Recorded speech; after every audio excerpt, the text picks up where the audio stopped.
buenas tardes. Bueno, no hay manera, a pesar de que ya vamos requiriendo cierta experiencia, no hay manera de acostumbrarse, por lo menos en mi caso, a hablar a una pantalla en la que básicamente me veo yo, pero solo que mucho mayor, y no veo a nadie de los que hipotéticamente escuchan. Bueno, que sepan que les deseo buenas tardes de todo corazón.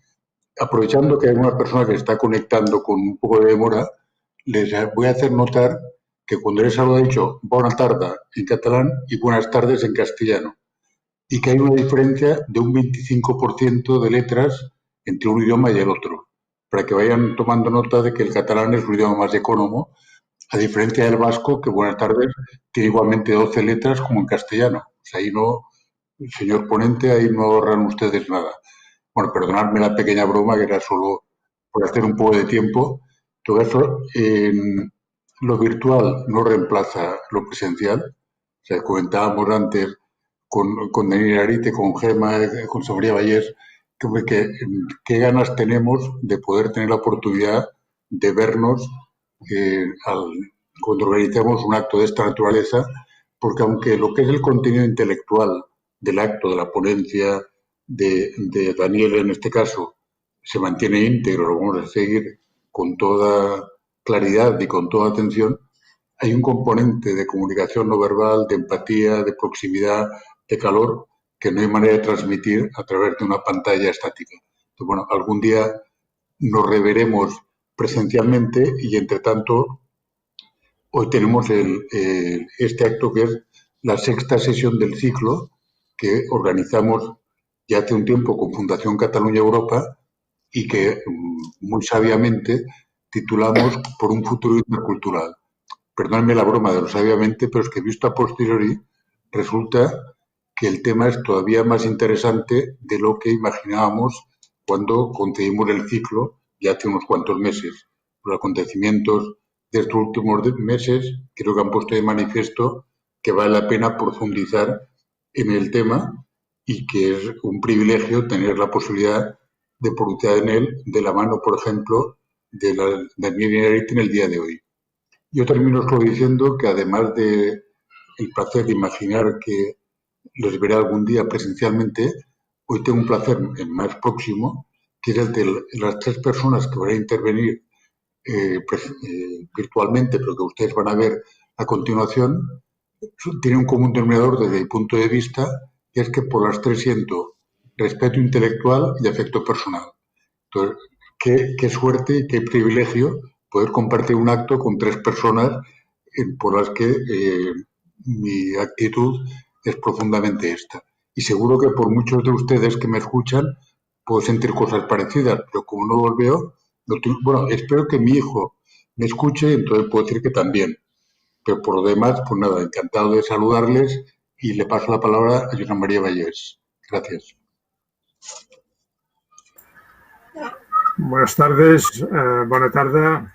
Gràcies, Jaume, per l'amabilitat i també per la capacitat de donar un cert caliu en aquest tipus de retransmissió tan freda de la cosa virtual.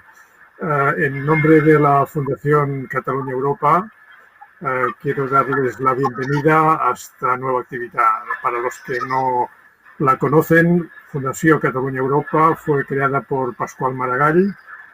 Desde su creación está trabajando en líneas que forman parte del legado de Pasqual Maragall.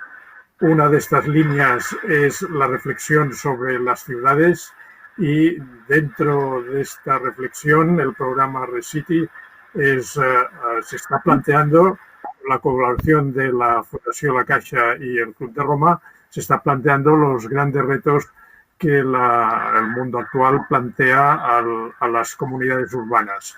En esta ocasión contamos con la ponencia del profesor Innerarity, al cual quiero agradecerle muy cordialmente también en nombre de la Fundación su presencia aquí. Y espero que pese a los inconvenientes y las barreras de la tecnología, esta actividad llegue a ustedes de la mejor manera posible y sirva para ir alimentando la reflexión sobre temas que nos preocupan y que, como acaba de decir Jaume, están en la agenda de casi todos los días cuando nos asomamos a la realidad que nos comunican los medios. Nada más, y creo que me toca pasar la palabra a Gemma Piñol, que será la moderadora del acto. Buenas tardes, arratsaldeon y buenas tardes. Es un placer para mí, de verdad, estar aquí y poder presentar a Daniel. Déjenme que les explique que esta sesión de hoy viene a cerrar un ciclo en el que nos hemos planteado la pregunta, tal como han dicho Jaume y Josep María antes, sobre el futuro intercultural. Un futuro intercultural que nosotros nos preguntamos y nos planteamos como deseo, en tanto que es un futuro en el que se habla de igualdad de derechos, de igualdad de oportunidades, de igualdad de deberes, que se habla de reconocimiento y visibilización de la diversidad y el fomento de la interacción positiva entre la ciudadanía. Con este modelo, que tiene, a diferencia de los modelos más tradicionales de gestión de la diversidad, una mirada absolutamente local, muy alejada de las miradas más estatales de otros modelos, nos parece absolutamente imprescindible poner el foco en la ciudad, poner el foco en la convivencia real en nuestros barrios, en nuestras ciudades, donde suceden y pasan las cosas. Nos parecía que era absolutamente importante que en un contexto en el que se hace evidente, y lo estamos viendo estos días, la necesidad de visibilizar y reconocer las múltiples diversidades de nuestras sociedades, en un contexto de desigualdades crecientes, que la COVID seguramente ha agudizado, pero no ha creado única y exclusivamente, en un contexto de polarización creciente, queríamos que Daniel nos ayudara a reflexionar sobre la ciudad y la experiencia de la diversidad, cómo elementos como los radicalismos, las violencias de diferentes orígenes conviven en un espacio mundial, en un escenario global, pero también tienen su réplica y tienen sus espacios en el ámbito local, en nuestro día a día, en nuestra convivencia. Sobre el potencial que tienen las ciudades, que no siempre tienen voz internacional, pero siempre tienen la responsabilidad de gestionar la diversidad, queríamos que él nos ayudara a reflexionar y a pensar. Y es como ridículo tener que presentarlo, pero es lo que corresponde, pero se me hace como pequeño lo que voy a decir, con un currículum tan grande, pero saben que Daniel Innerarity es catedrático de Filosofía Política e investigador del Ikerbasque en la Universidad del País Vasco, director del Instituto de Gobernanza Democrática y profesor en el Instituto Europeo de Florencia. Ha sido profesor invitado en diversas universidades europeas y americanas, y entre sus últimos libros yo destacaría El comprender la democracia y una teoría de la democracia compleja. Y un último libro que ha tenido a bien a sacar mientras estábamos confinados, con lo que ya he dicho que ha aprovechado el tiempo mejor seguramente que la mayoría de nosotros, que es el Pandemocracia, que yo creo que viene a recoger un poco las deficiencias ya detectadas en nuestro sistema y que simplemente la COVID ha puesto en relación y en evidencia. Sin más, te paso la palabra, Daniel. Muchísimas gracias por aceptar la invitación y es todo tuyo. Moltes gràcies. Bona tarda a totes i a tots. Gràcies, Gemma, por tus palabras tan amables. A Josep María y a Jaume por esta invitación ya reiterada. Por cierto, este acto se iba a celebrar también en otro momento y en otro contexto y ahora lo celebramos de esta manera que Jaume describía, con un punto nostálgico, porque hubiera sido mucho mejor hacerlo físicamente y encontrarnos con este motivo, ¿no? Para mí una de las grandes fortunas de poder ir a Barcelona con relativa frecuencia es encontrarme con personas como vosotros. Bien, voy a hacer una reflexión de filósofo, por tanto teórica, pero que espero que tenga alguna virtualidad práctica para la gente más preocupada en lo concreto, sobre la idea de la ciudad. ¿Por qué la ciudad? Porque esa palabra ciudad está vinculada a palabras similares que significan tanto como ciudadanía, como civilización, la civitas romana. ¿Por qué la ciudad se hace visible ese pacto implícito que funda la ciudadanía, en la ciudad, en las estructuras incluso morfológicas, físicas de la ciudad, que son una especie como de puesta en escena de las sociedades podemos adivinar lo que esa sociedad tiene de bueno, de malo, de mejorable, de trágico, de esperanzador. Y la pregunta a la que quiero responder en estos 4 puntos que podéis ver en la pantalla es primero, a qué se debe que la ciudad efectivamente sea ese lugar de avance de la civilización, de creación de ciudadanía, pero también quiero explicar por qué hoy en día en nuestras sociedades contemporáneas hay un montón de procesos que están poniendo en cuestión la capacidad precisamente de las ciudades de promover ciudadanía. Y más bien están dando a entender, poniendo de manifiesto que las ciudades son más bien lugares de exclusión, lugares de gentrificación, etcétera, etcétera, ¿no? Mi propuesta sería pensar finalmente cómo podría ser la urbanidad, esa palabra tan antigua, ¿no? La idea de la urbanidad, de lo urbano, bajo las condiciones de la globalización. Y hasta qué punto se puede realizar en esos nuevos espacios, que son nuestros espacios globalizados, la vieja escuela de ciudadanía que era en buena medida nuestras ciudades, ¿no? El primer punto sería, por tanto, considerar que el privilegio de la ciudad, la gran aportación de la ciudad a la cultura es la de haber sido capaz de configurar un lugar para la convivencia de los extraños. Eso me parece que es el punto fundamental.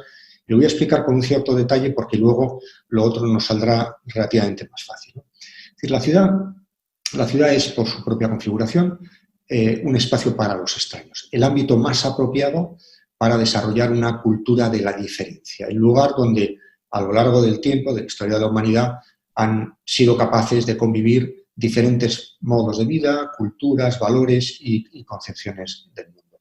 Las ciudades son lugares privilegiados para producir esa mezcla que tiene lugar como consecuencia del desplazamiento de los seres humanos y que nos expone a la combinación y a la mezcla y a la novedad, ¿no? Se podría decir que en esa polifonía de la ciudad moderna hemos adquirido los seres humanos la experiencia de la diversidad que ahora tenemos. Cuando pensamos en diversidad, pensamos casi instintivamente en la ciudad, lo hemos aprendido en la ciudad. Descartes admiraba el ruido y la confusión de Ámsterdam en su momento, ¿no? La gran ciudad, en aquella época la gran ciudad de la inmigración. Y no es una casualidad que aquella ciudad emigrara Spinoza y también Locke, en la temporada en que vivió en aquella ciudad, escribió cada uno una teoría de la democracia. Una de las primeras grandes teorías de la democracia, la de Spinoza y la de Locke, fueron escritas precisamente en una ciudad abigarrada, llena de gente, de mezcla, de ruido, de confusión, por utilizar la expresión de Descartes.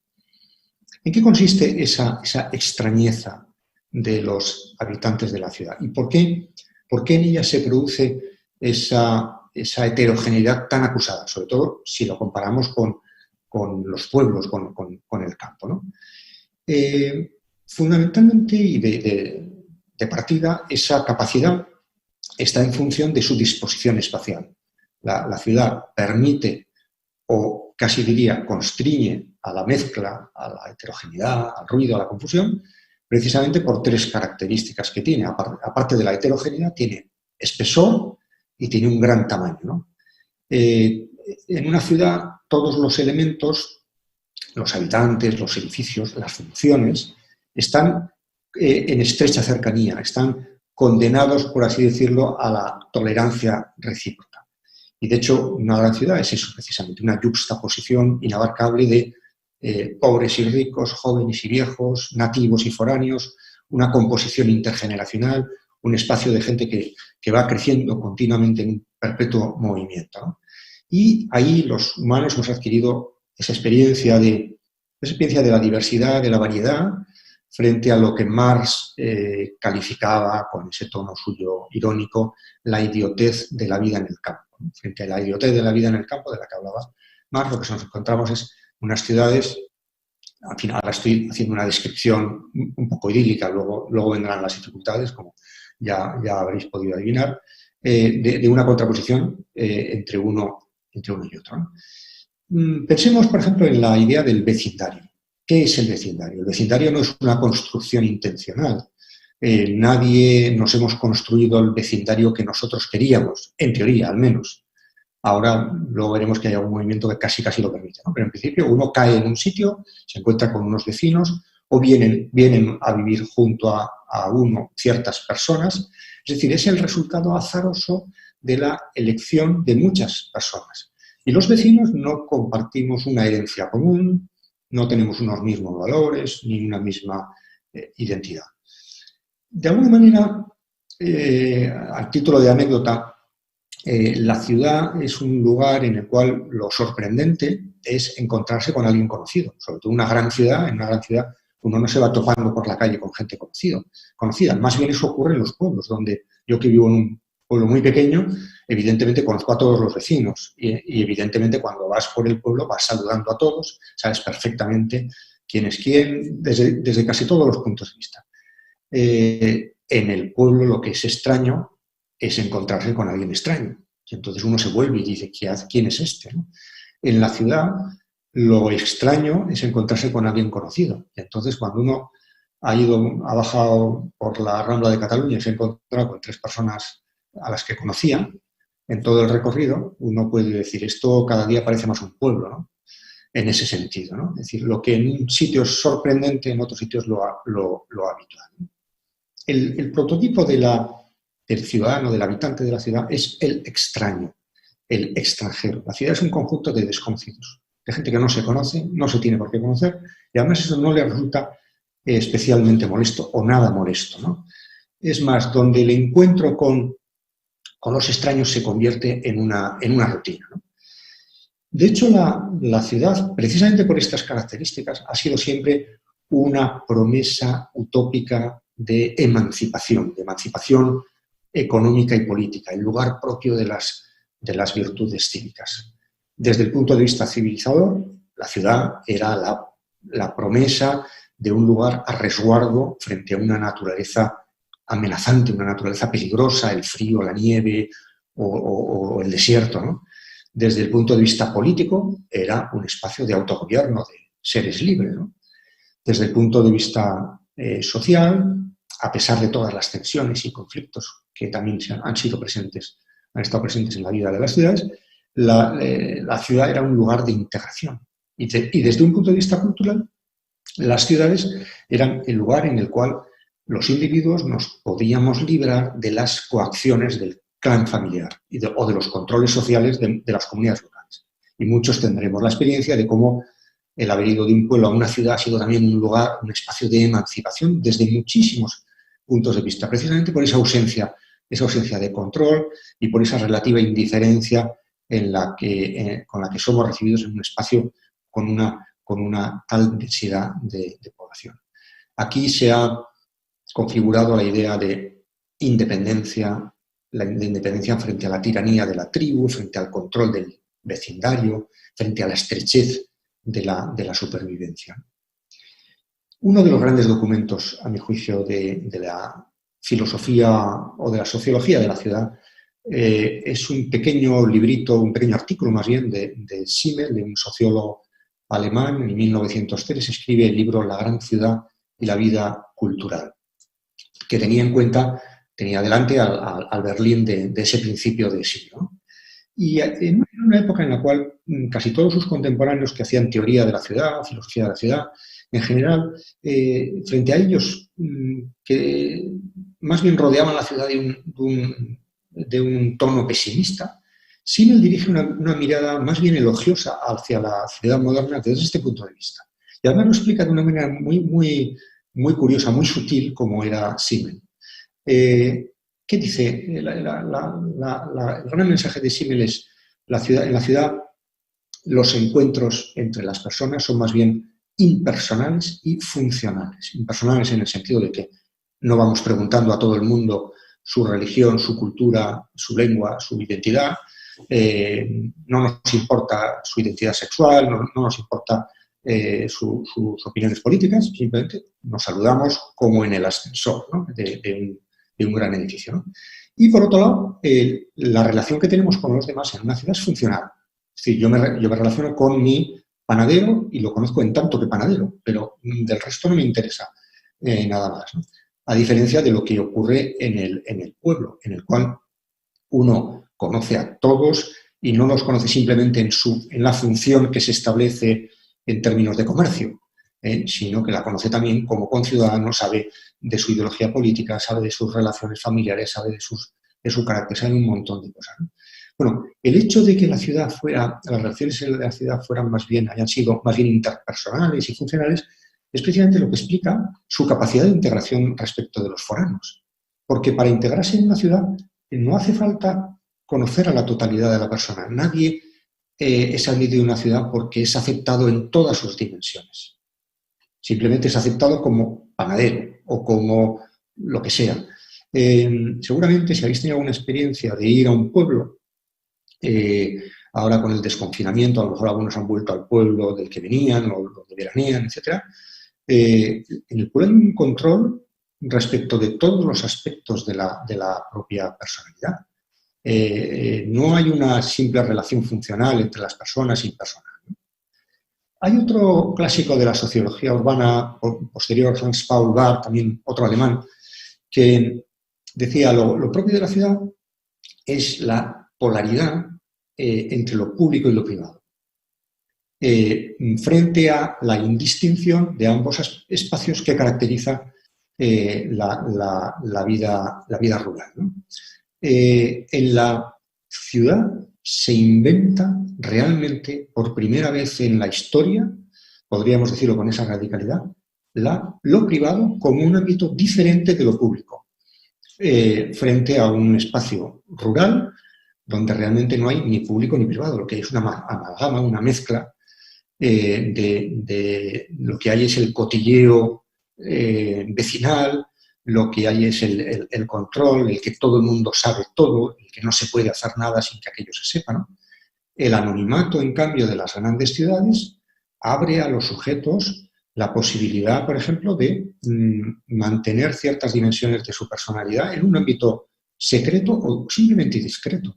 E incluso la posibilidad de empezar de nuevo la vida, ¿no? Que para mucha gente que ha sufrido un trauma en su biografía, la huida a una gran ciudad, donde uno de alguna manera también incluso está librado de su pasado, ¿no? Si tenéis esa experiencia también de vida en el pueblo, uno en un pueblo es siempre el nieto de fulanita, y ya se sabe que entre fulanita y menganito había una gran rivalidad, y por tanto uno hereda hasta la rivalidad, no solamente hereda las viñas, sino que hereda también las rivalidades entre familias, ¿no? Bueno, de esto está hecha la vida de los espacios rurales, ¿no? En la ciudad uno no tiene antecesores y por tanto uno llega sin mochila, ¿no?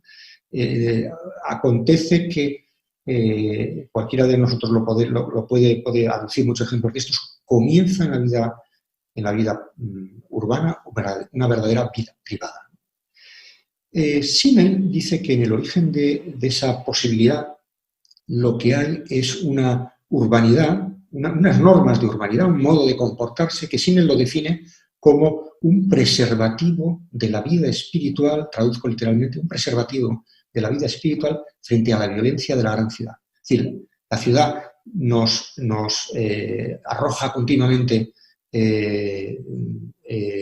imágenes, gente diversa, movimiento, ruido, y es como si los humanos fuéramos con un preservativo que nos preserva precisamente de quedar enganchados ante cualquiera de estos llamamientos. Y estamos disfrutando de un ámbito de indiferencia. Yo estos días que pensaba confinado, qué es lo que me preguntaban, qué es lo que vas a valorar o qué vas a echar de menos. Yo voy a echar de menos, decía, un poco provocativamente, como hacemos a veces los filósofos, ¿no? Yo no voy a revalorizar tanto a la familia. Yo la familia ya sabía que era una maravilla, y por lo menos la mía.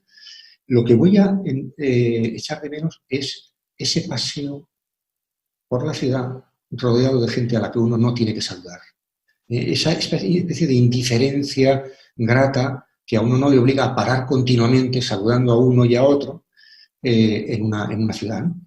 De hecho, la mayor parte de las normas de urbanidad de la gran ciudad sirven para el mantenimiento de la distancia. Ahora que hablamos de la distancia, esa distancia que tenemos que mantener con los demás. En la ciudad uno no tiene la obligación de saludar, cosa que en el pueblo uno tiene continuamente que pararse a saludar, no solamente a saludar, sino a preguntar por la familia, por cómo le va continuamente, lo cual también tiene sus aspectos positivos, ¿no? Por ejemplo, no entrometerse en una conversación. Uno en la ciudad no tiene ningún sentido que uno vaya y comience a hablar con alguien, interrumpa una conversación que está ya en curso, ¿no? No tiene ningún sentido. De alguna manera, tampoco uno presta demasiada atención. Vamos por la ciudad, como decía Baudelaire, y no vamos mirando demasiado a los demás. Eso es muy propio de sociedades que vienen del mundo rural y que todavía no se han urbanizado suficientemente. Y se mira, se escruta a los demás, juzgándoles. En la ciudad lo que hay es una indiferencia respecto, es decir, algo que hace soportable la cercanía espacial. Estamos muy cerca físicamente en la ciudad y soportamos esa cercanía porque estamos, como diría Kaufman, con una desatención educada respecto de los demás. O, como decía Montesquieu, la ciudad es un lugar de relativa y generalizada indiferencia, donde la indiferencia puede ser una virtud. Y segundo punto, es una pequeña advertencia sobre otra cara posible de esta historia, que he contado de una manera muy lineal y sin hacer relación a muchos de sus quiebras, ¿no? Que es la historia trágica de las ciudades o, digamos, el imaginario reaccionario que suscita la ciudad. Como la ciudad ha sido acompañada siempre de su crítica más feroz como un lugar de soledad y de desprotección.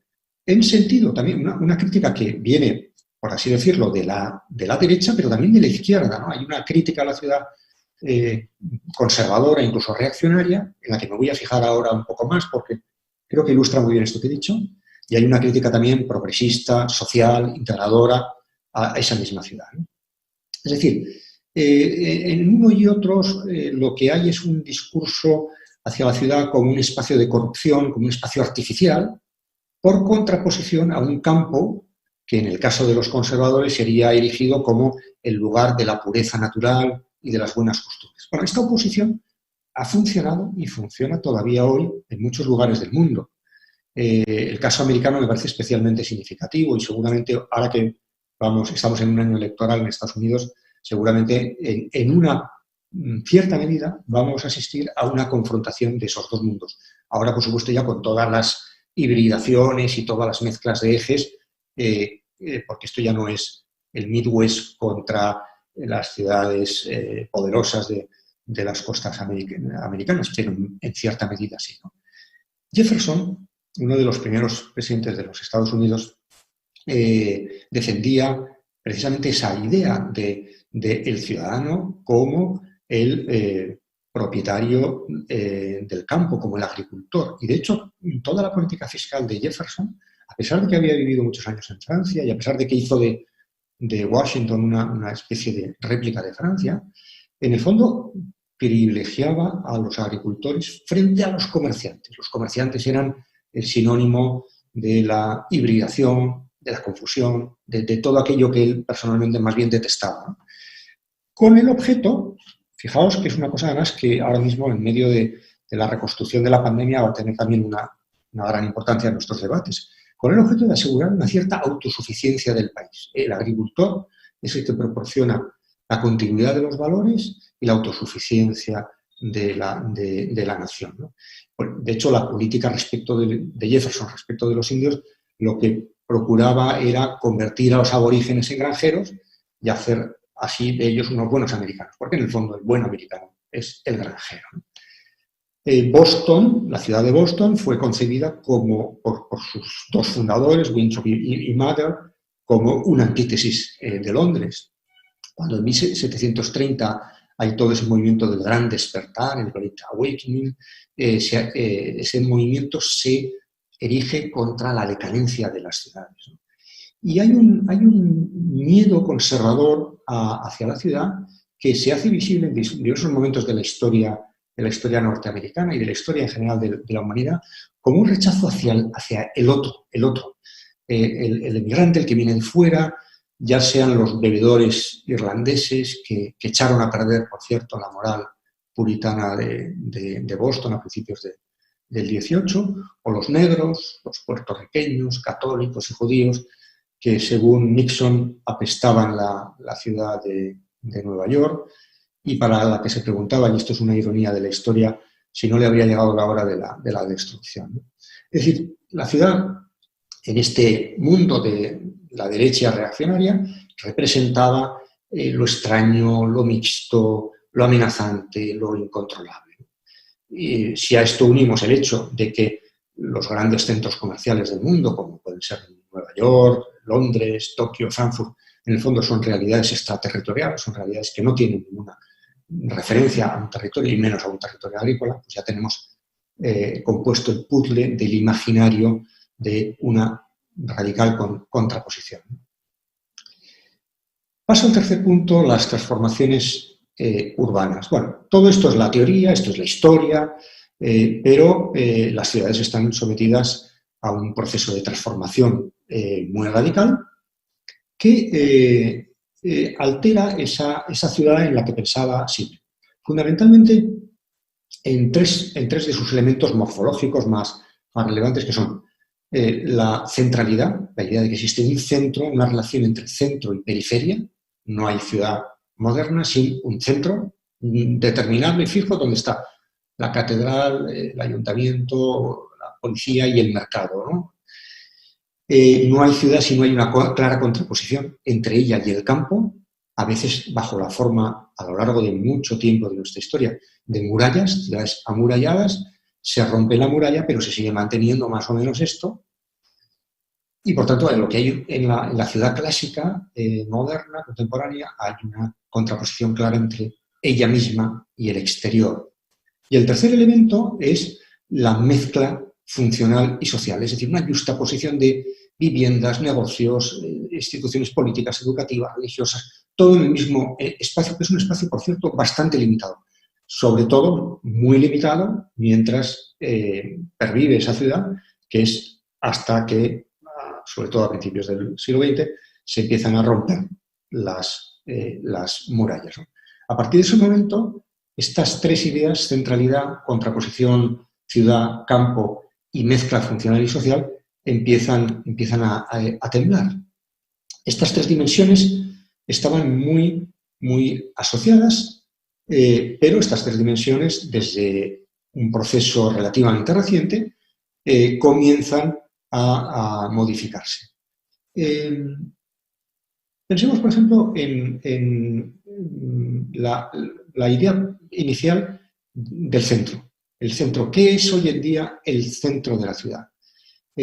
¿Podríamos identificar incluso el centro de nuestra gran ciudad? ¿Cuál es exactamente el centro de nuestra ciudad? O dicho de otra manera, eso que llamamos el centro de la ciudad es el lugar en el que tienen su sede el poder político, militar y económico y religioso de la ciudad. Seguramente ya no. Seguramente esos poderes han emigrado a otros lugares de la propia ciudad. Ha ganado atractivo la periferia. Ya no ocurre que los ricos están en el centro, probablemente los ricos están en la suburbanización, a donde se han desplazado las clases medias, buena parte de las clases medias, que tienen como ideal de vida el adosado, es decir, aquella construcción que permite estar en una cierta, en el máximo grado de armonía con la naturaleza, que al mismo tiempo permite no tener que renunciar a las conquistas de la vida urbana, que yo creo que esa es la definición de nuestros adosados, ¿no? Bueno, al mismo tiempo se importan modelos americanos de crecimiento urbano. No estamos en Los Ángeles, que sería el modelo más opuesto, pero cada vez nuestras ciudades responden más a eso. Vamos a comprar a los centros comerciales que están fuera de la ciudad.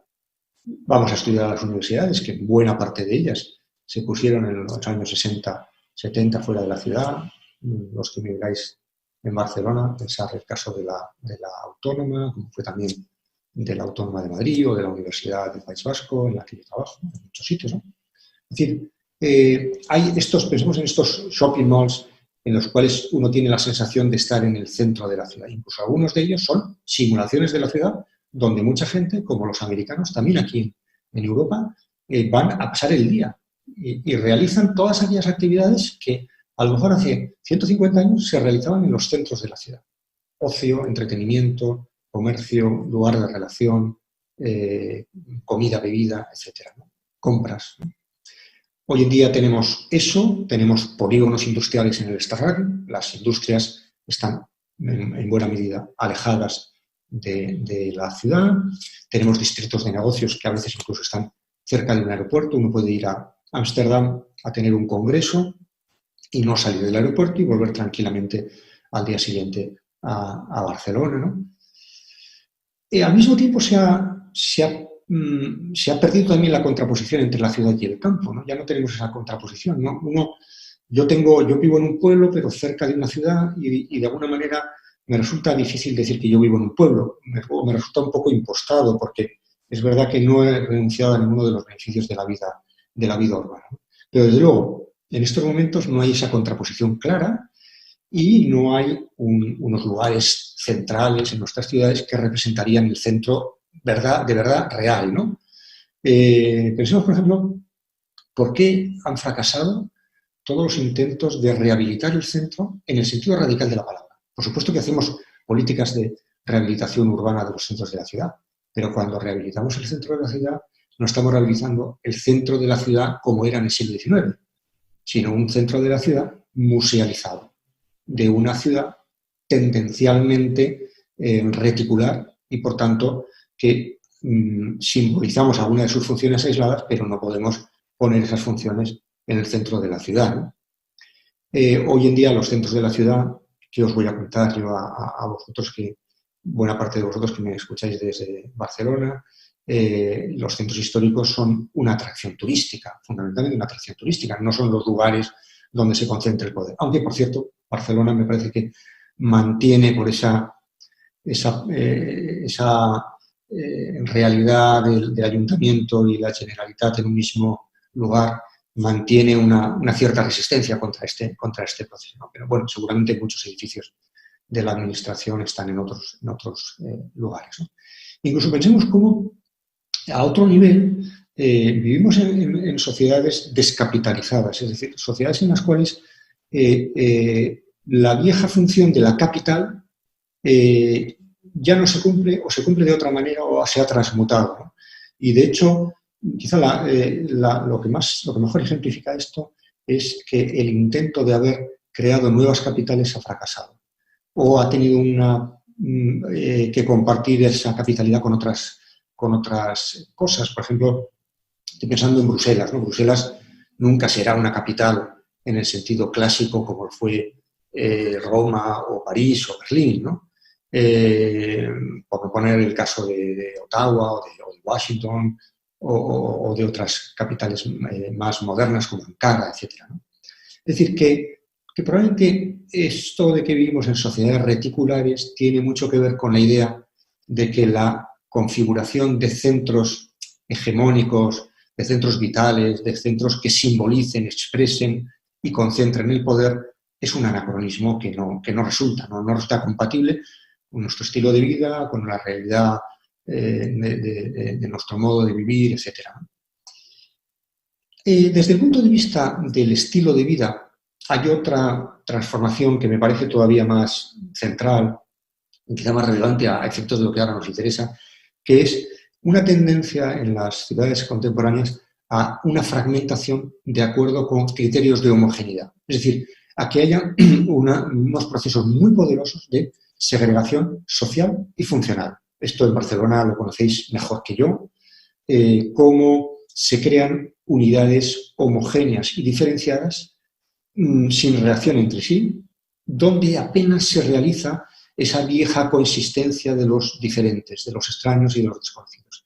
Y por tanto tenemos barrios donde realmente lo que hay es más bien una búsqueda del semejante en entornos homogéneos. Es decir, más que esto contradice la tendencia clásica de la configuración de las ciudades, que era una búsqueda del extraño, precisamente por todas esas posibilidades de emancipación que la relación con los extraños me produce. Frente a esto, lo que hay más bien es una búsqueda del semejante en entornos homogéneos. Bueno, tenemos todo el fenómeno de la etnificación de nuestras ciudades, de los barrios étnicos. Tenemos también en muchas ciudades del mundo eso. Tenemos también una gentrificación de las ciudades. Tenemos incluso una especialización hasta por orientación sexual de barrios determinados. Tenemos unos barrios que se convierten en barrios de viejos, mientras que hay otros barrios donde hay muchos niños o de inmigrantes de un país concreto o de otro. Tenemos barrios donde se realizan unas actividades de alta tecnología y de empresa y que se vacían los fines de semana. Es decir, ese fenómeno de segregación y de diferenciación funcional en virtud de cada uno de los y especialización de cada uno de los barrios es un fenómeno que, desde luego, contradice radicalmente lo que ha sido la tendencia civilizatoria de nuestros espacios urbanos. Tenemos, además, como un fenómeno muy agudo, esas comunidades cercadas que hay en tantos sitios, en tantas ciudades europeas y americanas, que uno se encuentra con un espacio cerrado físicamente incluso, pero desde luego cerrado en cuanto al precio, que no es un lugar accesible para nadie más que a partir de un determinado nivel de renta. Y de alguna manera es un lugar donde se ejerce lo que podríamos llamar una urbanidad discriminatoria, con o sin mala conciencia. Es decir, la retirada defensiva de una parte de la ciudad contra otra, que se coloca fuera de la ciudad, que se sustrae de las reglas comunes. Yo creo que es una de las tendencias también que es bastante visible en ciertos fenómenos de radicalización y de extremismo de derechas en ciudades europeas, donde aparecen ideas como la figura del veto parental, la idea de la escuela como una prolongación de la familia, en los lugares de ocios como otra prolongación de la familia o de un grupo de familias étnicamente, económicamente, ideológicamente homogéneos y, por tanto, una radical desatención respecto de lo común, que era precisamente lo que, para bien o para mal, con sus elementos positivos y con sus elementos trágicos, nos había caracterizado como ciudadanos, ¿no?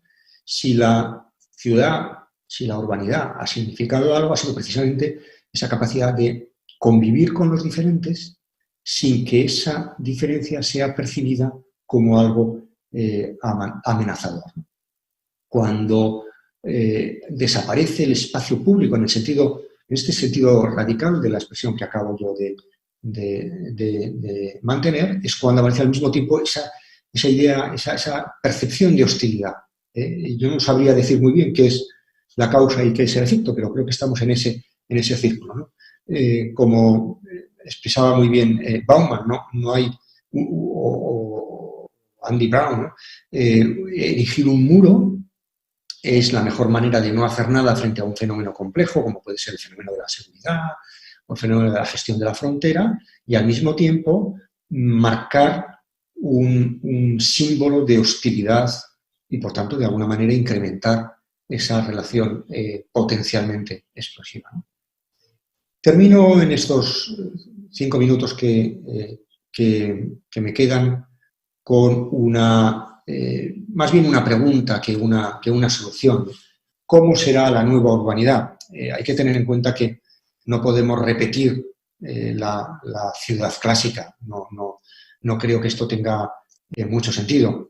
Más bien se trata de cómo pensar hoy la ciudad, con unos entornos de movilidad, de globalización, de tecnología, de cultura muy diferentes a los presupuestos a partir de los cuales se originaron nuestras grandes ciudades.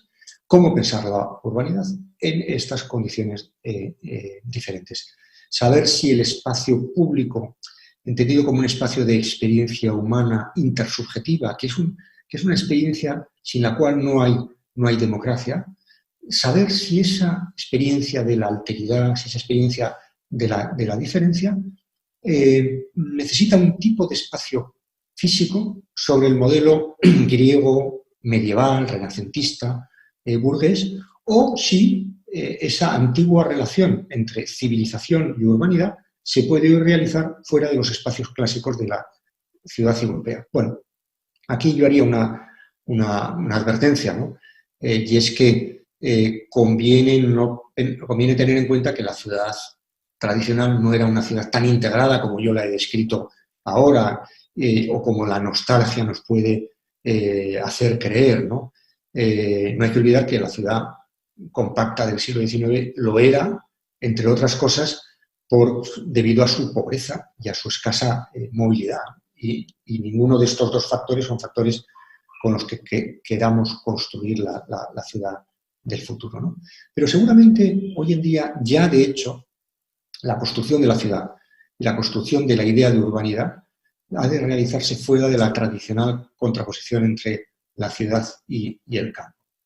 La dimensión integradora, democrática de la ciudad no la vamos a conservar musealizando la ciudad. No se trata de tratar desesperadamente de que el centro vuelva a ser el lugar que una vez fue y que ahora no puede ser, ¿no? Por tanto, tiene más que ver con la configuración de espacios compartidos y probablemente con una ciudad que inevitablemente, y yo diría que afortunadamente también, es una ciudad más reticular, más ciudad-red, que una ciudad en la cual se expresara una relación entre un centro poderoso y una periferia, ¿no? Es decir, de alguna manera, el proyecto de una vida urbana, vivir urbanamente, vivir con la virtud de la urbanidad, ahora sea algo que tenga poco que ver con vivir en un espacio urbano en el sentido literal de la palabra. Es más bien algo simbólico. Es una metáfora, la urbanidad, cuyo contenido normativo, democrático, civilizador, se puede realizar en las democracias que funcionan, en los mercados justos, en los espacios globales humanizados, es decir, allá donde es posible una convivencia entre diferentes sobre el horizonte de un mundo verdaderamente común. De alguna manera, lo que queda hoy de la ciudad es el valor ubicuitario de la urbanidad, que la urbanidad debería ser un valor que podría ser realizado en cualquier sitio, de cualquier manera. Esa es la gran cuestión que yo dejo aquí encima de la mesa y que abro ya al coloquio posterior. Y no os abandono porque voy a encender mi luz porque veo que cada vez estoy más en tinieblas y vuelvo al mismo. Muchísimas gracias, Daniel. Creo que una de las cosas más tristes seguramente de los encuentros online es la imposibilidad de poder aplaudir y poder transmitirte el agradecimiento que los aplaudimientos siempre recogen, con lo cual date por aplaudido y tendremos igual que un día poner un sonido en off. Han ido llegando algunas preguntas. Estáis invitados y invitadas a todos y todas las que estáis escuchando a seguir enviándolas porque intentaremos aprovechar el tiempo que nos quede para responder, pero empiezo con una primera. De hecho, voy a sumar dos que he encontrado y creo que más o menos tienen una idea parecida, pero por un lado preguntan, has dicho que las ciudades son espacios de encuentros funcionales, pero en realidad no diferenciamos a la gente por su función, sino por otro factor diferencial como puede ser su lengua, su cultura, su religión. Es como si hubiera un límite a lo extraño, se pregunta.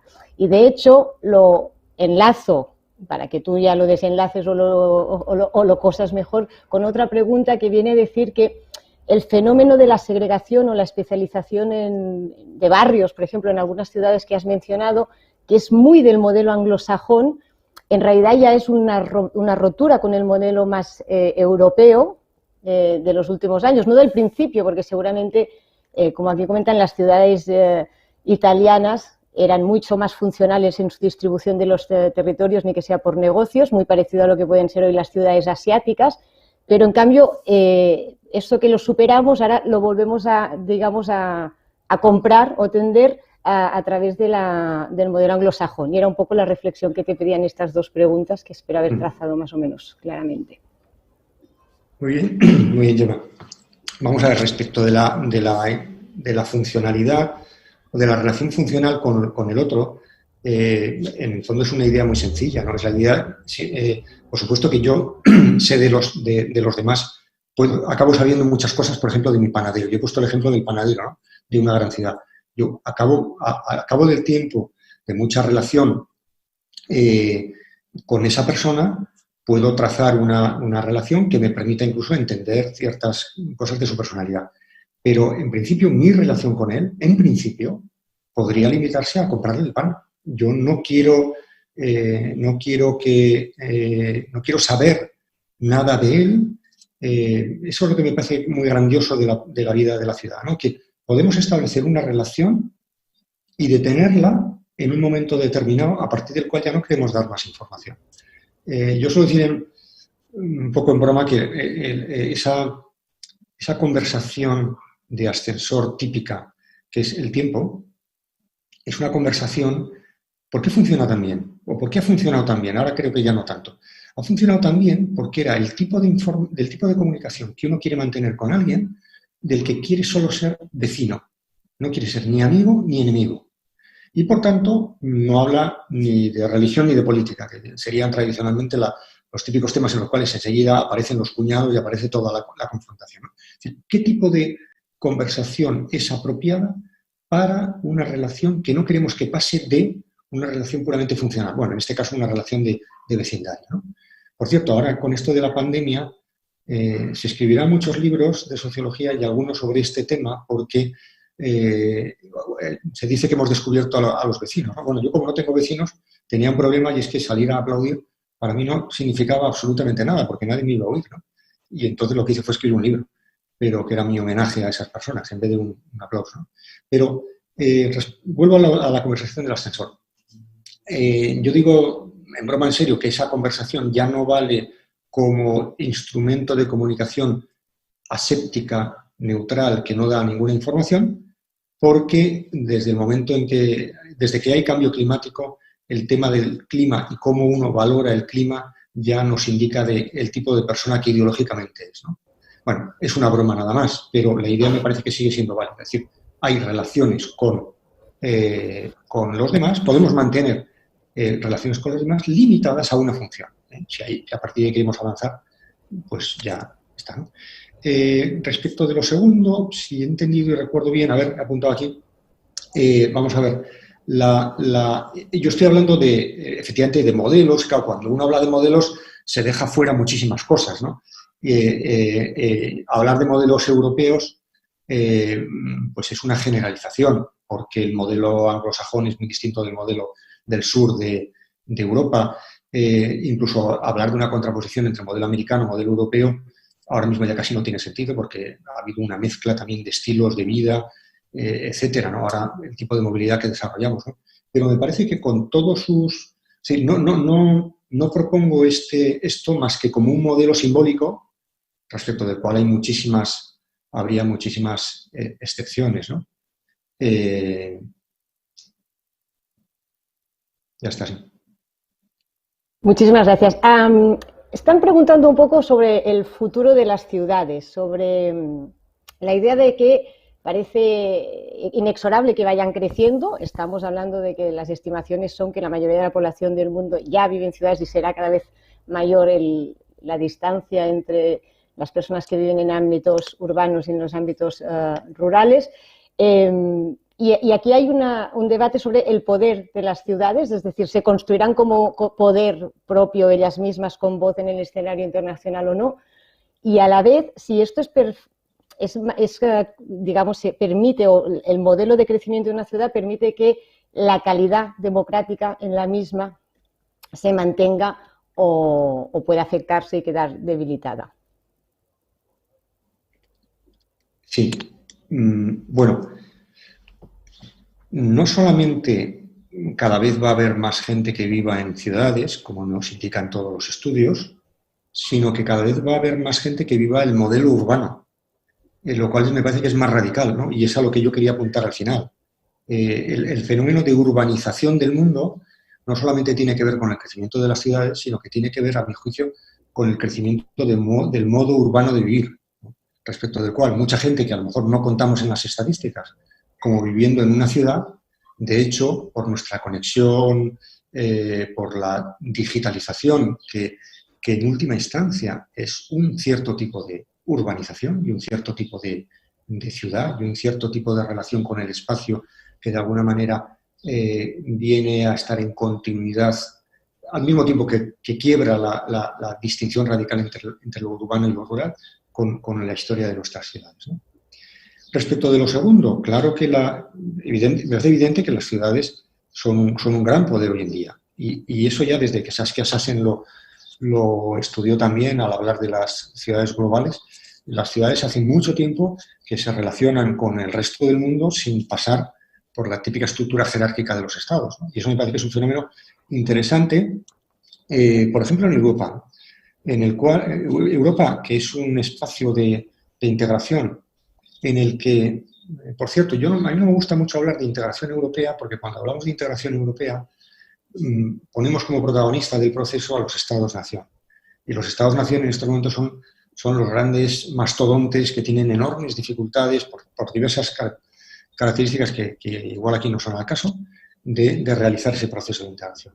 Mientras que las ciudades, las redes, las ONGs, las universidades, ciertas instituciones culturales, a mi juicio están llamadas primero a entender mejor esa nueva realidad de la europeinización y a gestionarla mucho mejor que los estados nacionales, que tienen toda su carga de poder soberano, de estatalidad, de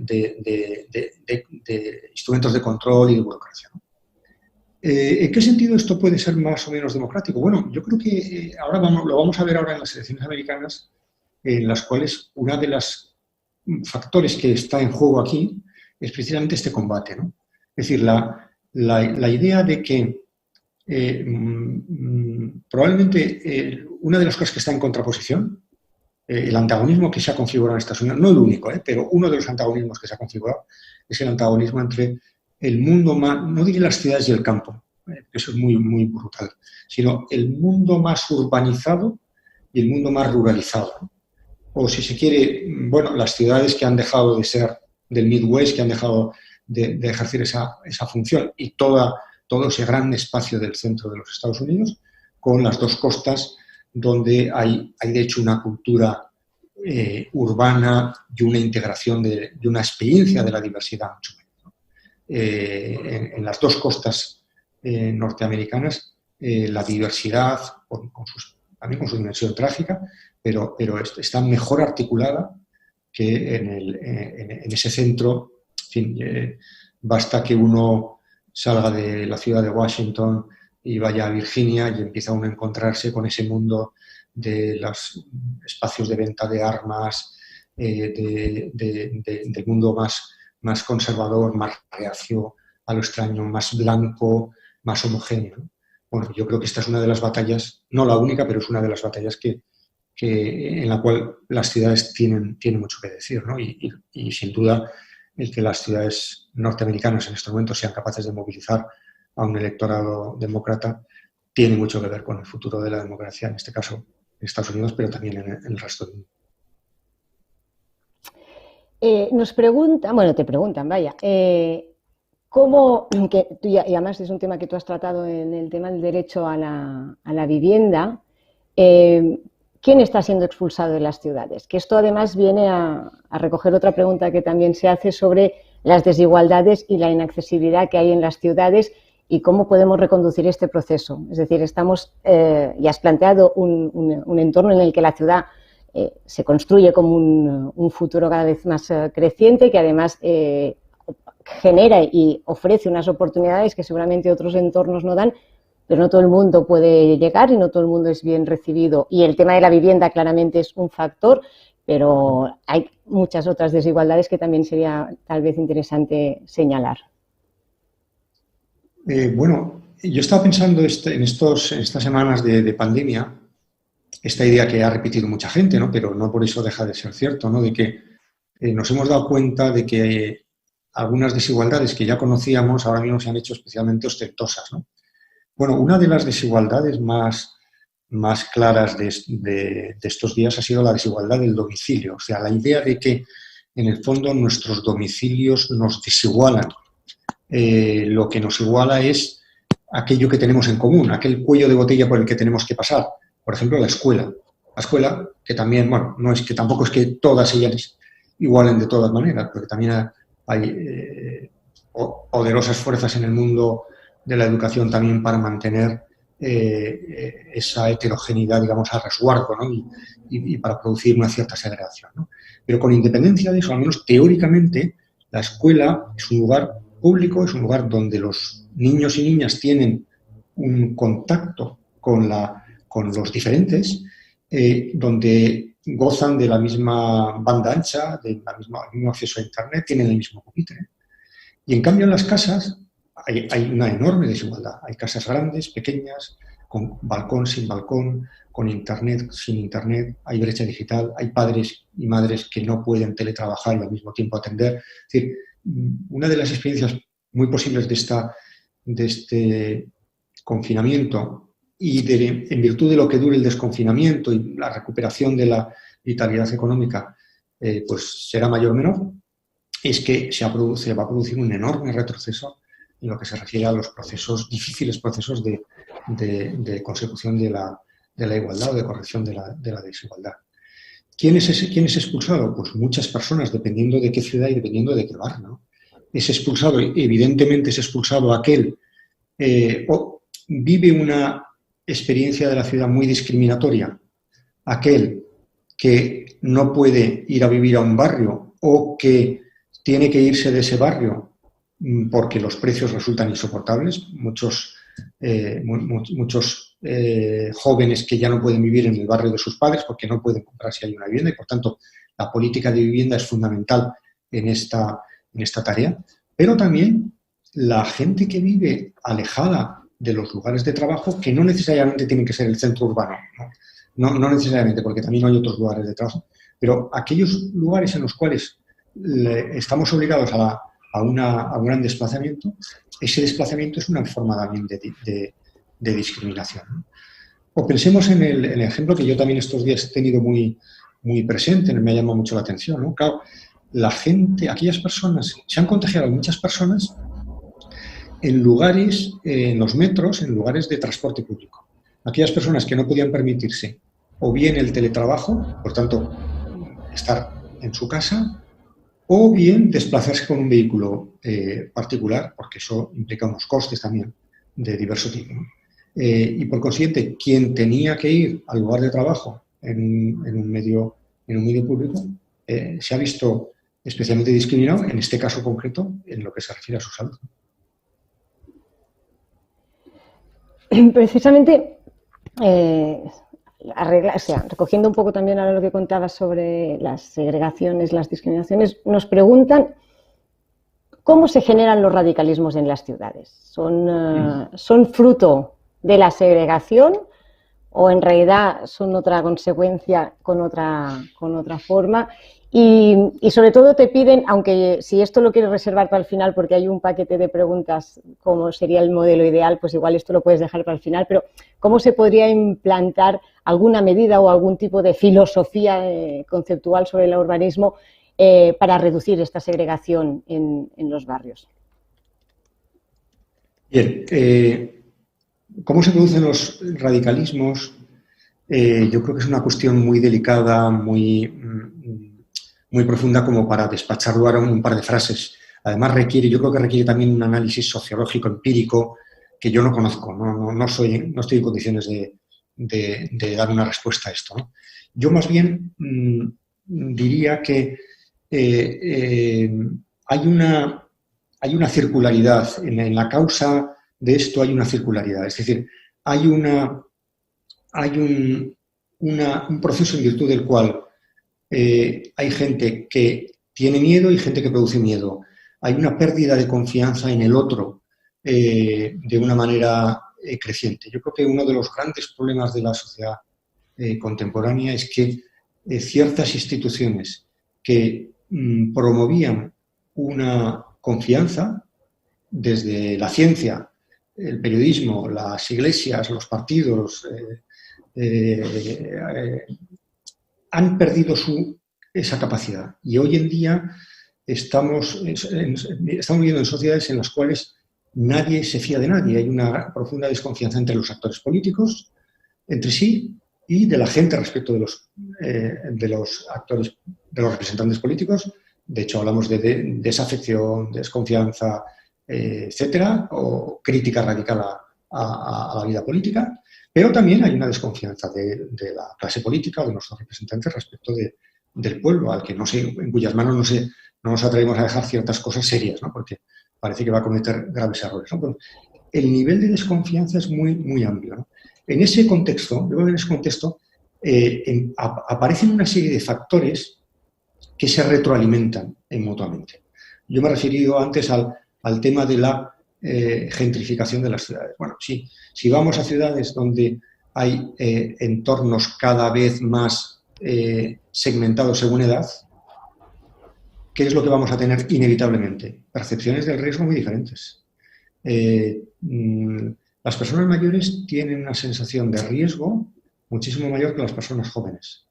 Si vamos a barrios donde vive cada vez más gente mayor, probablemente van a ser espacios donde va a haber más miedo en el ambiente, ¿no? Al mismo tiempo, antes citaba esa idea de Brown o de Bauman, a la crítica de los muros, la idea de los muros que dividen la ciudad. Todo el mundo sabe que los muros, una de las funciones de los muros es crear una apariencia de seguridad que no pueden producir. Los muros, es decir, esas divisiones nítidas que algunos establecen, no paran el cambio climático. Hemos comprobado que paran muy limitadamente los virus. Los paran un poco, porque los virus se transmiten más entre aquellos que tienen una mayor vulnerabilidad. Por tanto, que, como decía antes, van en metro, viven hacinados, en entornos con menos higiene, etcétera, etcétera. Como hemos visto, por ejemplo, en esa fábrica alemana, donde ha habido un rebrote hace un par de días, ¿no? Bien, pero los muros, en sentido radical, son más bien una respuesta psicopatológica a una sensación de miedo más que a una realidad objetiva amenazante. Lo que pasa es que en la medida en que yo construyo un muro, estigmatizo al otro, creo un entorno donde cada vez me acostumbro más a rodearme de los semejantes y, por tanto, vamos perdiendo la capacidad de establecer relaciones con el diferente respecto a nosotros. Eso yo creo que es un fenómeno que produce radicalización en todos los sentidos, ¿no? Y yo creo que lo que más nos radicaliza son las burbujas.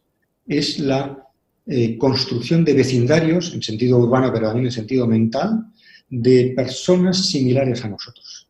Si uno entra en un espacio de gente que piensa de la misma manera, oye las radios de la gente que piensa de esa manera y los periódicos y comparte el ocio con gente también que piensa de la misma manera, al final del día uno acaba absolutamente irritado respecto de las cosas que producen irritación a ese tipo de gente. Mientras que si vivimos, y esto no es simplemente una cuestión de habitación física, tiene también que ver con las redes en las que uno está, con la gente con la que uno se comunica, etc.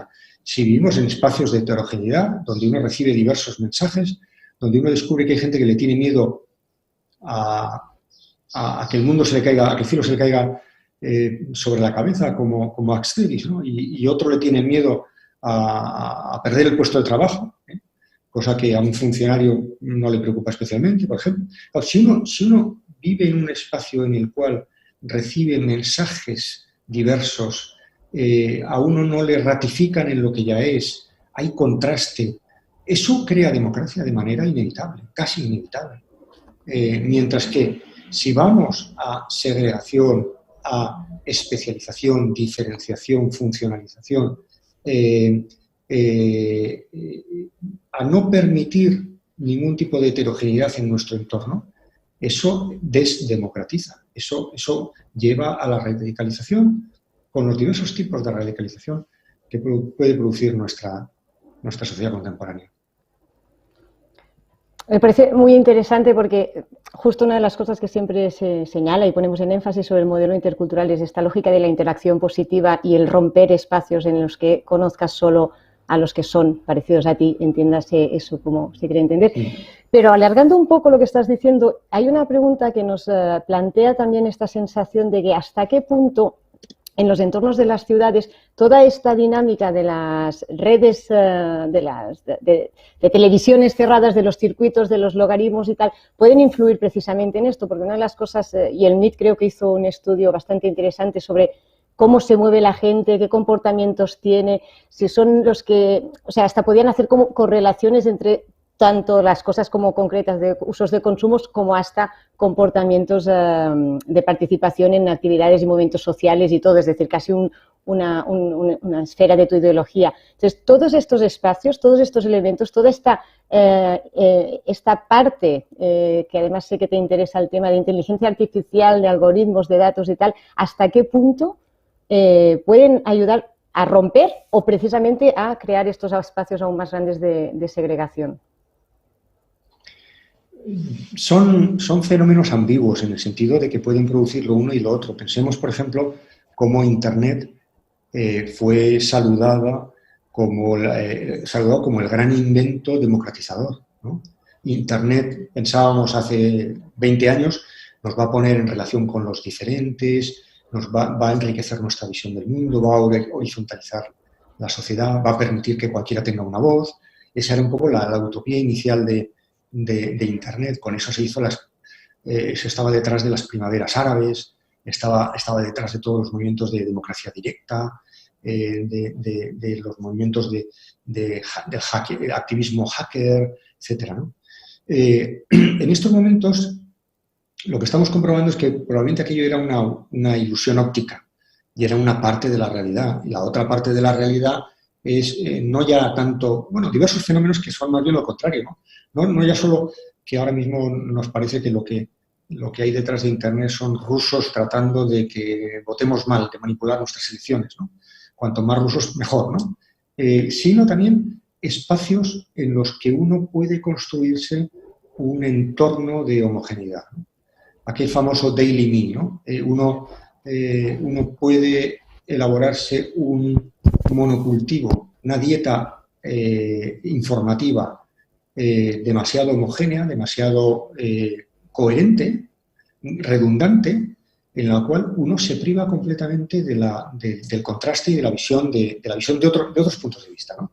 O sea, ahora mismo está muy interesante todo el fenómeno dentro de la respuesta a la pandemia del pensamiento conspirativo, del desprecio a los hechos, que conecta con ese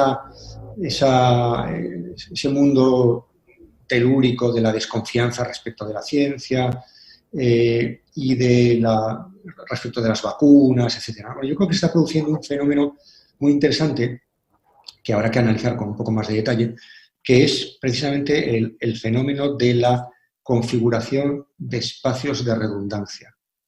Pero esto se puede explicar en muchísimos casos, ¿no? Ahora podemos hacer una lista interminable de fenómenos que nos llevan precisamente a esa ratificación de lo que somos, ¿no? Yo pongo un ejemplo muy banal, pero que a mí me resulta muy ilustrativo, ¿no? Que es cuando uno compra un libro en Amazon, enseguida Amazon le dice los que han comprado ese libro también han comprado estos otros, ¿no? Es decir, de alguna manera lo que Amazon, el algoritmo de Amazon, por su propia naturaleza, te lleva es a que tú profundices en tu propia ideología, ¿no? En lo que ya sabes, ¿no? En el gusto que tienes, ¿no? Y por tanto, de alguna manera lo que está ocurriendo es que en lugar de prescriptores de gusto, antes había prescriptores de gusto, había autoridades literarias, había el canon, Harold Bloom, que en cada país había un gran crítico literario que decía lo que teníamos que leer. Y eso nos molestaba, porque nos gustaba ser más autónomos, ¿no? A eso responde Amazon diciendo, no, yo a usted no le voy a contradecir. Yo a usted le voy a decir, ya que a usted le gustan estas cosas, le voy a dar más de lo mismo. Bueno, Aquí tenemos una realidad estructural, un algoritmo concretamente comercial que incide en que cada vez seamos más parecidos a nosotros mismos y cada vez profundicemos en lo que ya en el fondo sabíamos, ¿no? En lugar de hacer, como yo creo que sería, y me han dicho que hay ya algoritmos que lo hacen, ¿no? En lugar de decir, en vez de aconsejarnos un libro que han comprado los que han comprado ese libro, que nos diga, sepa usted que la refutación del libro que acaba de comprar se encuentra en este otro libro. Es decir, que me expresen lo contrario, ¿no? Que me pongan en la pista de exactamente lo contrario. Eso sería mucho más interesante, ¿no? Bueno, pongo el ejemplo de Amazon para señalar algo que está pasando muy en muchos lugares de la sociedad contemporánea, ¿no? Es decir, hay muchas instituciones, hay muchos algoritmos, hay mucho comercio, etcétera, que en el fondo nos están diciendo, sea usted redundante. En lugar de hacer aquello que decía Nietzsche, de que uno tenía que buscar siempre el antídoto. Hay que buscar continuamente el antídoto de lo que somos, ¿no? Estamos ya acabando y hay algunas preguntas aún, me gustaría hacerlas, o sea que voy a hacer otra vez Gemma, ¿puedo hacer una cosa que es una falta de educación, que es abrir la puerta de mi casa? Por Porque favor, mis hijos faltaría no más. tienen la llave. Estas son las cosas del directo, que además es lo que... O sea, estoy tranquilo. Ahora me deja a mí, no voy a aprovechar este momento para decir nada, pero sí que para recordaros, lo hago ahora y así no me olvido después, que el 17 de julio, si no me equivoco, 15 de julio, tenemos la última sesión de este ciclo. Esta es la última conferencia, pero vamos a cerrarla con una mesa redonda en la que participarán personas de diferentes administraciones y entidades sociales que trabajan desde la perspectiva intercultural y a las que les queremos preguntar que nos expliquen. He aprovechado que te ibas un momento para hacer la pausa, o sea, la cuña publicitaria del próximo momento, o sea que ya queda dicho y ya está bien. Sí que quería recoger, para ahora que estamos acabando, una pregunta genérica sobre la situación en Barcelona. Hay algunas, las voy a empaquetar. Una dice que hagas, si puedes, por favor, una reflexión sobre el caso de Barcelona como área metropolitana, como megaciudad, como ciudad gran ciudad en medio de otras pequeñas, un poco de reflexión. Y también nos preguntan si el movimiento independentista y el liderazgo político de la ciudad de Barcelona perjudica o favorece, en tu opinión, el enfoque inclusivo hacia la diversidad cultural. Bueno, son dos preguntas difíciles para mí porque son preguntas muy, muy empíricas. A ver si sobrevivo a la respuesta, ¿no? A lo primero me considero bastante incapaz porque es una ciudad que conozco, probablemente sea la ciudad a la que más voy fuera del País Vasco, pero no es lo suficiente como para dar una respuesta que no sea un poco banal, ¿no? Yo tengo la impresión de que, ya que estamos en la Fundación Catalunya Europa, fundada por el gran Pascual Maragall, yo creo que hubo un proyecto, una idea muy interesante de ir hacia, que el propio presidente defendía, ¿no? De ir hacia formas más reticulares de organización del espacio público en general, espacio urbano, del espacio político, de los mercados, etcétera. Y tengo la impresión de que también es muy poderosa la rutina, la inercia que nos hace a unos y a otros imitar el viejo estilo central, jacobino, descentralización. Bueno, me parece que eso es una tentación a la que estamos todos sometidos, ¿no? Y no sé no sabría decir si Barcelona ha aprovechado esa oportunidad o no. Respecto de lo segundo, bueno, una de las cosas más interesantes del movimiento independentista en Cataluña, yo creo que ha sido el hecho de que no ha adoptado, a mi juicio, tal y como yo lo veo, salvo en alguna de sus versiones histriónicas, pero estoy apuntando al grueso fundamental, no ha adoptado un rasgo identitario, ¿no? Y por tanto es una reivindicación política que desde mi punto de vista pienso que que es neutral en términos de identidad. Es decir, que se formula en torno a una voluntad cívica que yo puedo compartir o no, no estoy entrando ahí a la cuestión de fondo, pero que en su formulación no responde a un modelo identitario. Ahora bien, tampoco podemos desconocer que en la distribución del voto independentista no independentista, la contraposición Barcelona, mundo rural, la llamada tabarnia, etcétera, bueno, es una contraposición que es real. O sea, hay una diferencia real en cuanto a grado de implantación. Y, por tanto, es algo que yo creo que en Cataluña debe ser tenido en cuenta. No me atrevo a decir nada más, pero me parece que ese dato no es un dato irrelevante que no nos deba hacer pensar a todos en relación con ese proyecto y si ese proyecto tiene la madurez, tiene la capacidad de integración que sería necesaria para ser llevado adelante en su fórmula actual. Y vamos cerrando ya, porque ya nos queda muy poco tiempo, y nos piden una foto, un retrato de lo que sería para ti la ciudad ideal o el modelo de ciudad ideal. Nos han apuntado cosas interesantes. Han hablado del modelo como de Tokio, que también se intentó poner en Barcelona, de ciudad de ciudades, que yo creo que tiene un poco que ver, o igual me he equivocado, pero con la idea reticular que tú has estado explicando de redes que se van tejiendo. También sobre la idea de si hay que hablar de ciudad o tenemos que empezar a hablar de barrios para poner más énfasis en aquel espacio de la convivencia en el que el vecino puede ser como el vecino del pueblo, es decir, que es mucho más fácil la proximidad. También un debate sobre tú qué crees que tendría que ser el modelo intercultural o multiculturalista. Aquí hago una corrección que siempre hago porque multicultural es un adjetivo, multiculturalista es un modelo, por lo tanto aquí la idea sería intercultural o interculturalista o multiculturalista. Y en fin, un poco que nos dibujes la foto de cómo crees tú que deberíamos pensar la ciudad ideal y cómo tendríamos que llegar a ella. Y vaya, que como pregunta, ahí te la paso. Hay que ser, está muy bien, hay que ser ambiciosos en las preguntas y conservadores en las respuestas, ¿no? El año pasado estuve en el Festival de Pensamiento, parece que se llama así, ahora no recuerdo muy bien, que organizaba mi amigo Joan Subirats, y me llamó muchísimo la atención, tuve una experiencia magnífica. Yo di una charla en un barrio y había 300 personas, pero estuve en otro barrio al otro extremo de la ciudad con otras características completamente distintas. Una era Poblenou y el otro era un barrio más tradicional, Sants o algo así, no me acuerdo muy bien.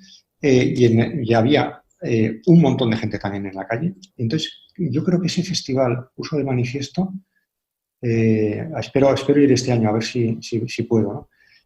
Lo que puso de manifiesto de ese festival es que se puede organizar la cultura de otra manera que como estábamos acostumbrados, de una manera elitista, centralizada, vertical, ¿no? Bueno, tipo un gran acontecimiento, un gran evento caro, al que hay que desplazarse al centro. Es decir, se puede hacer incluso una cosa aparentemente tan poco popular como el pensamiento, en este caso la filosofía, que era una de las grandes protagonistas, de una manera que interese a todos en los barrios, ¿no? Yo, como conclusión a lo que me preguntas, yo solo tengo una receta, solo conozco una receta y un imperativo, que sería mezclemos. Debería ser nuestra obsesión, mezclemos funciones, mezclemos gente joven y gente mayor, mezclemos gente recién llegada y gente de toda la vida. Intentemos que no se produzcan esa excesiva concentración de funciones de tipo de gente en los barrios, porque eso es un fracaso en el fondo, ¿no? Es decir, tiene su lógica y a lo mejor no es fácil de combatir porque tiene que ver con la historia, tiene que ver con el mercado, tiene que ver con la capacidad adquisitiva de las personas, pero que haya una excesiva concentración de emigrantes en unas escuelas, en unos barrios, que haya una diferencia de precios tan excesiva de un barrio respecto de otro, son cuestiones para las cuales la política es fundamental. La política es precisamente si sirve para algo, es precisamente para reequilibrar todo esto, ¿no? Por consiguiente, yo creo que esa sería la gran... Sé que no es una tarea fácil, ¿no? Ya sé que esto cuesta mucho dinero, que chocas con 1000 cosas, incluso chocas con gente que resistirá a que le metas niños o niñas inmigrantes en su colegio. Resistirá todo lo que pueda, ¿no? Ya lo sé. Pero no veo más solución que a todos los niveles, también a nivel urbano, pero también a otros niveles, tengamos los humanos experiencia del diferente y experiencias positivas del diferente, experiencias normalizadas del diferente, no siempre la experiencia crítica, la experiencia conflictiva que lleva a, no sé, yo viví un año en Washington y me contaba una amiga casada con un afroamericano y cuyos hijos eran más negros que blancos, digamos, eran más del padre que de la madre, y me decía, no te puedes imaginar lo que es la experiencia decían sus hijos, ¿no?, de ir por la calle y experimentar la discriminación, digamos, moralmente neutra, de quien se cambia de acera, la señora que pone el bolso en el otro lugar. Es decir, la vinculación del afroamericano, del negro, vamos a decir negro, la palabra negro tampoco es una palabra ofensiva, ¿no?, con un potencial conflicto casi automática. Es como ahora que cuando se aprueba la renta, que enseguida una parte de los partidos más de derechas enseguida empiezan a hablar de fraude, ¿no? Es decir, la asociación mental de una renta con la posibilidad de fraude, que es real, claro que es real, pero que la asociemos directamente, es lo mismo. Eso tiene que ver con una previa sustracción de una parte de la población de las obligaciones comunes. Y hay gente que no se siente concernida por el cuidado de lo común, de lo colectivo, porque lo colectivo, como dijo Margaret Thatcher, sencillamente no existe, ¿no? Bueno, si partimos de ahí, lo que tenemos que hacer es recuperar con una estrategia múltiple experiencias de que compartimos cosas. Ojalá esta crisis, que en una cierta dimensión ha desigualado, pero en una cierta dimensión, bueno, ha puesto de manifiesto que las personas que se ocupan de la sanidad son personas muy decisivas, que compartimos ciertas vulnerabilidades, etcétera, sea una oportunidad precisamente para avanzar en esta dirección, aunque también sospecho que el movimiento contrario, el movimiento de autoprotección, de ericción de muros, de barreras, etcétera, tiene a favor una psicología muy elemental de la percepción humana que ve en el otro, en lo diferente, en lo extraño, en lugar de algo fascinante, de algo enriquecedor, de algo al menos interesante, lo ve como algo esencialmente perturbador. La verdad, muchísimas gracias. Nosotros siempre decimos que este es un ciclo que hemos titulado El futuro intercultural, pero nunca os pedimos ni que os posicionéis en realidad con la interculturalidad ni nada, sino que simplemente recogemos vuestros conocimientos para construirlo. Y has acabado con dos ideas que son sustantivas y básicas de lo que estamos trabajando, y por eso queremos esta lógica del futuro intercultural, que es poner en valor lo común, siempre antes lo que nos une que lo que nos separa. Por más difícil que parezca, compartimos muchas más cosas de las que nos diferencian. Y me ha encantado la frase que nosotros llamábamos el art of mixing, pero me parece muy bien el imperativo de mezclar. La imprescindible realidad tozuda de mezclar y de que el conocimiento rompa miedos, estereotipos y otra cosa.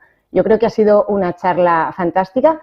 Quiero agradecer a todas las personas que han enviado sus preguntas. Creo que las hemos recogido más o menos, así un poco adaptadas, pero todas, pero sobre todo a ti, Daniel, por la paciencia, la claridad de tu exposición y la brillantez. Y, de hecho, de nuevo, aquí faltaría un aplauso sonoro que espero que como mínimo te llegue con el agradecimiento que te enviamos. Muchísimas gracias.